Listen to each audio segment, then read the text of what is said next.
इस तकनीकी सत्र का संचालन कर रहे परम श्रद्धेय प्रोफेसर शोभित कुमार सत्य कुमार एस के नाहर जी, साहित्य कुमार नाहर जी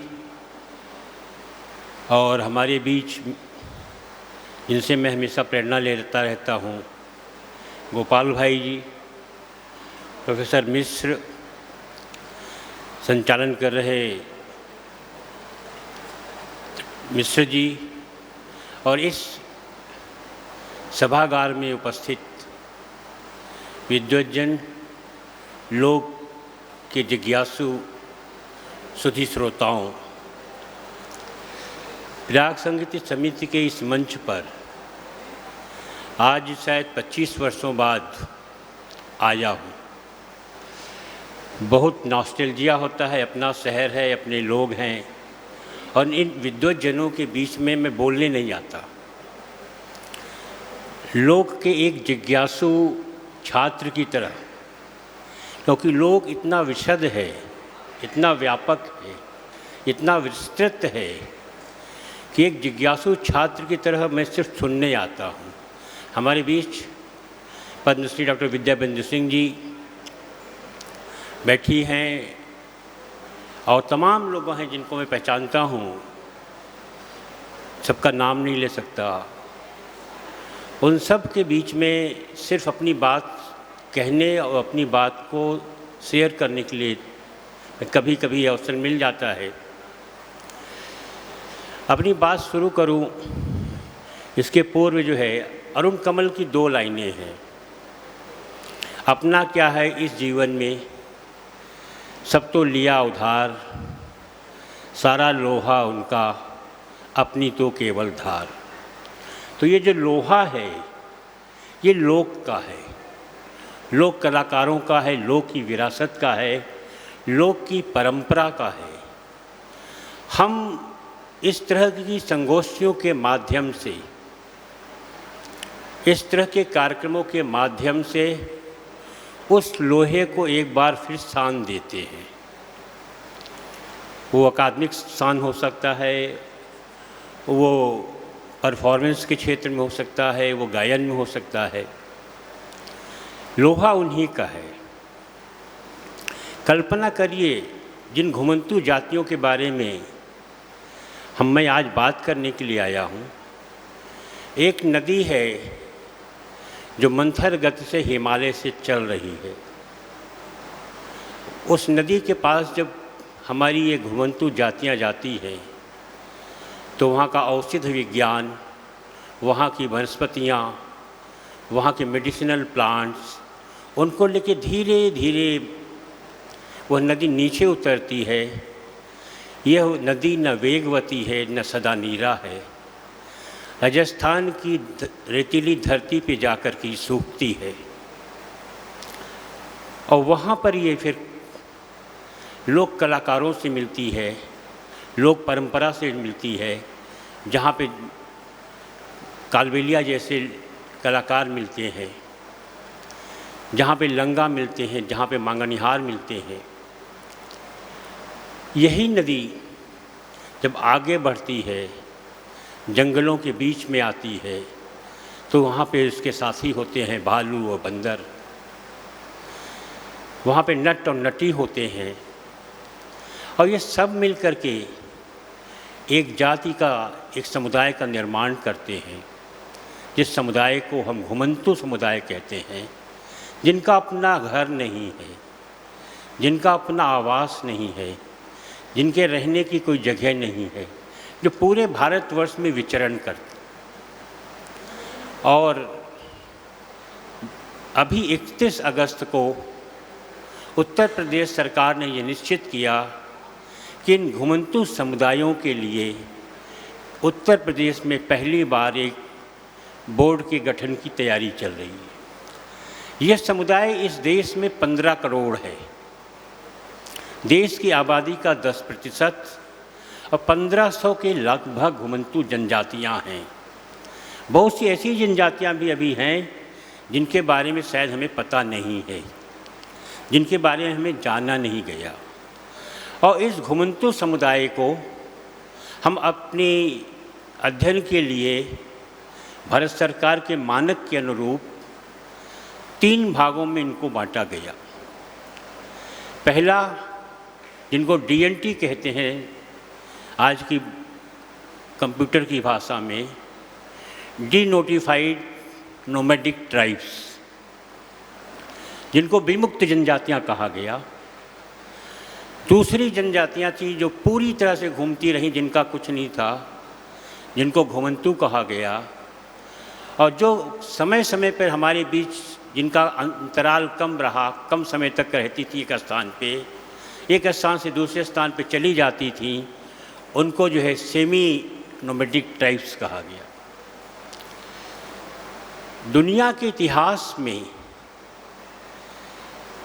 ये घुमंतू जातियों के अंदर एक ऐसा समुदाय भी था जिसको अंग्रेज़ों ने 1857 के अधिनियम के अंतर्गत अपराधी घोषित किया। ऐसा मुझे नहीं लगता किसी समुदाय के साथ हुआ होगा कि जन्म के साथ ही वो अपराधी घोषित हो गया। जन्म हुआ नहीं कि वो अपराधी है, और जन्म के साथ उसको जो है अपराधी घोषित किया गया। और यह क्रम 80 वर्षों तक चला। आज़ादी के बाद 1952 में पहली बार इन जनजातियों को डिनोटिफाइड किया गया, इनको विमुक्त किया गया। और ये विमुक्त जनजातियां जो हैं हमारे बीच में जब आईं, तब उनकी जो पीड़ा थी, उनका जो पलायन था, एक जगह से दूसरे जगह जाने की जो है शैली थी, उसके पीछे जो दर्द था, वो दर्द धीरे धीरे हमारे बीच में आया। जो है इतने वर्षों तक इस पीड़ा को, इस दर्द को, इस विस्थापन को ये लोग सहते रहे। और इन जनजातियों को जो है, जैसे कहा गया कि घुमंतू हैं, मैं उन घुमंतू जनजातियों को जो है उसी तरह से मैं उनके बारे में कहना चाहूँगा कि जनजातियाँ कौन सी हैं। बचपन में हमारे यहाँ जो है मदारी आया करते थे, जो कि भालू और बंदर को लेकर के आते थे। जो है नट और नटी आया करते थे, लंबे लंबे बांस पे चढ़ करके वो करतब दिखाया करते थे। ये सारी जनजातियाँ जो है, ये सारे घुमंतू समुदाय के लोग थे। इनको हम 4 तरह से देख सकते हैं। पहला, इनकी सामाजिक संरचना। दूसरा, इनका ऐतिहासिक योगदान। तीसरा, कला और कलाकार का संबंध। और चौथा, आज के समय में जो चुनौतियां हैं।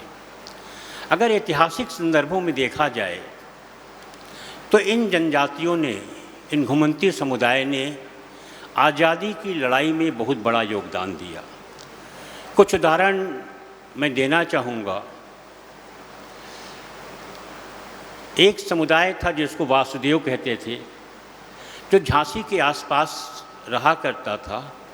और ये वासुदेव समुदाय किले के आसपास रह करके राजा की यशोगान गाया करते थे, राजा के गीत गाया करते थे। और इनको बाद में चल करके इन्हीं वासुदेव समुदाय को हरबोले कहा गया। और यही हरबोले थे जो सुभद्रा कुमारी चौहान की कविता में जो है, बुंदेले हरबोलों के मुँह हमने सुनी कहानी थी, खूब लड़ी मर्दानी वो तो झांसी वाली रानी थी। और वो हरबोला समुदाय जब अंग्रेज़ों से युद्ध शुरू हुआ 1857 की लड़ाई में, उन्होंने अपने को जो है आज़ादी के संघर्ष से जोड़ लिया। जगह जगह जा कर के उन्होंने आज़ादी की अलग जगाई। इसी तरह से जो भाट समुदाय था, जिसको हम भाट कहते हैं, जिनको चारण कहते हैं, और वो भी राजा की वंशावलियाँ लिखा करते थे। और हमारे आधुनिक इतिहासकार इन भाटों को जो है देशज इतिहासकार के रूप में पहचानते हैं। आसपास का इतिहास, राजाओं की गाथा, उनकी कथा, उनकी व्यथा इन भाटों ने लिखी। और इसमें सबसे बड़ा नाम जो आता है वो आता है चंद्रबरदाई का पृथ्वीराज राजसो, जहाँ पे वो जो है दिल्ली के दरबार में कहते हैं कि 4 बांस 24 गज, अंगुल अष्ट प्राण, ताऊ पर सुल्तान है मत चूको चौहान। और जगदेव पवार जो भोज के समय में हुए, उनके यहाँ विदुषी एक महिला हैं जिनको जो भी भाट थी, जिनको कंकालन के नाम से जाना गया। ये समुदाय जो है ऐतिहासिक रूप से जब आज़ादी की लड़ाई शुरू हुई तो पूरी तरह से ये अंग्रेज़ों के विरुद्ध हो गया। और ये क्योंकि ये विचरण करते थे, ये एक जगह से दूसरी जगह जाते थे, इसलिए जो है ये हमारे स्वतंत्रता संग्राम के साथियों के साथी बने। रोटी और कमल का निशान लेकर जो समुदाय जनता के बीच में जाता था, वो समुदाय भाट समुदाय था। और ये जो है समुदाय जो है, इन पे लोग विश्वास करते थे, लेकिन अंग्रेज इनको शंका की दृष्टि से देखते थे। आज़ादी के संदेश को पहुंचाना, एक गांव से दूसरे गांव तक जाना, एक संदेश को दूसरे संदेश तक ले जाना, ये इनका सबसे बड़ा योगदान था।